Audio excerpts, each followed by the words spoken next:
দেড় যুগ পর কাল নিজ বাড়ি চট্টগ্রামে যাচ্ছেন অন্তর্বর্তী সরকারের প্রধান উপদেষ্টা ডক্টর মোহাম্মদ ইউনূস। দায়িত্ব নেওয়ার পর প্রথমবারের মতো এটি তার চট্টগ্রাম সফর।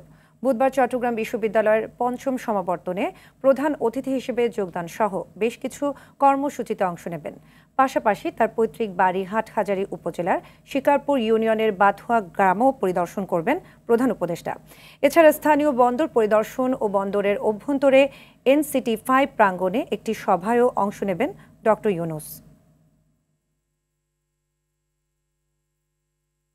বিভিন্ন বিষয়ে ভিন্ন মত থাকলেও আলোচনার মাধ্যমে অনেক বিষয়ে একমত হওয়া সম্ভব বলে মন্তব্য করেছেন ঐকমত্য কমিশনের সহ সভাপতি অধ্যাপক আলী রিয়াজ।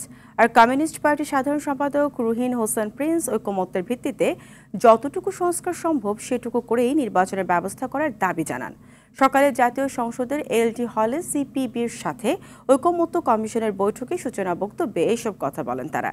একটি গণতান্ত্রিক ও জবাবদিহিতামূলক রাষ্ট্র কাঠামো দাঁড় করানোর জন্য সবাইকে আন্তরিকভাবে কাজ করার আহ্বানও জানান আলী রিয়াজ।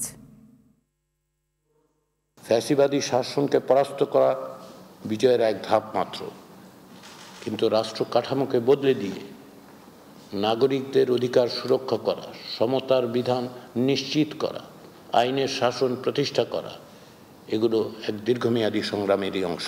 বিভিন্ন বিষয়ে ভিন্ন মত থাকলেও আমরা অনেক বিষয়ে একমত হতে পারবো এবং অগ্রসর হতে পারবো। কঠিন কাজ করতে যেয়ে অনেক সময় এমন কতকগুলো বিতর্কের সম্মুখীন হতে পারে, তার যে অন্যতম যে কাজ, যে একটা সুষ্ঠু গ্রহণযোগ্য নির্বাচন উপহার দেওয়া, সেইটাও কিন্তু সংকটে পড়তে পারে।